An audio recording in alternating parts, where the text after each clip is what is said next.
حرارت و ضربه دست کمک میکنه که خیلی بهتر و سریعتر حالا چه زیرساز، چه آبرسان و چه فون کاملا جذب پوستم بشه. برای از بین بردن گودی کبودی زیر چشم یه تکنیک خیلی جدید میخوام بهتون یاد بدم که خیلی هم پرکاربرده و کاملا تیرگی زیر چشم رو میبره. برای این کار ابتدا از یک کانسیلر رنگ بیژ استفاده میکنم و رنگ بیژ کمک میکنه که کل کبودی زیر چشم کاملا پوشش داده بشه و رنگ بیس زیر چشم با رنگ پوست همخوانی پیدا کنه.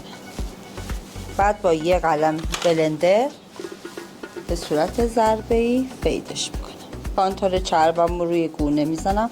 کانتور چربم رو ابتدا روی دستم میذارم و با قلم مخصوص کانتور میارم روی گونه و همچنین تیرگی رو زیر فضای فکمم میذارم و کمی هم میارم روی چونم، کنارهای چونه که خارج‌تر و خشک‌تر بشه. به وسیله فن کاملا قسمت‌های تیرگی و روشنی که کانسیلر رو کانتور زدم و اول کامل خشک میکنم.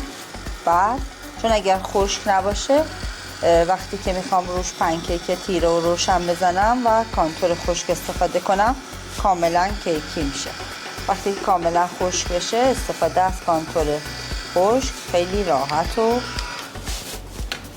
پیدش هم آسون میشه. برای سایه زیر چشم گوشه داخلیشو از همون رنگ صدفی روشنی که گوشه داخلی بالا استفاده کردم استفاده میکنم. قسمت وسط رنگ سبزم رو میزنم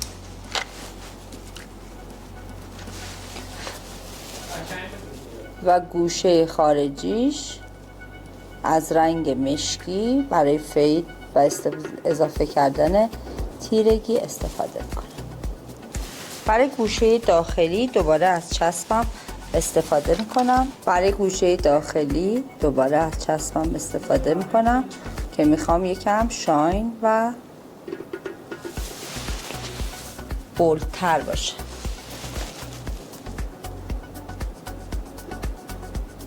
همون شاینی که گوشه داخلی بالا زده بودم توی پایینم استفاده میکنم و بعد دوباره مرزش رو با همون سایه سبزم میگیرم.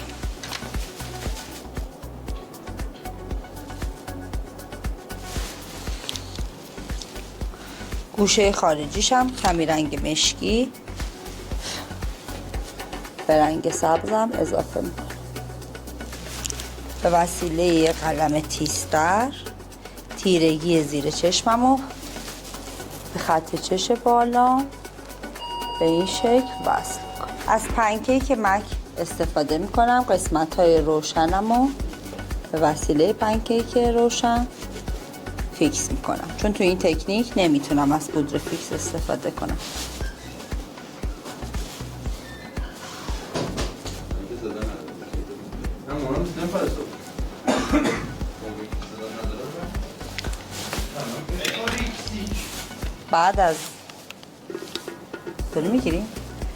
بعد از یه پنکیک برنزه برند بابی بران استفاده میکنم و توی قسمت های کانتور تیرگیمو به مقدار کافی فیکس میکنم. بعد از اون رژگونمو میزنم و هایلایترمو استفاده میکنم. از رژگونه تارت استفاده میکنم روی یه رنگی که پیگمنتش به رنگ سایم میاد و روی قسمت گونش میزنم.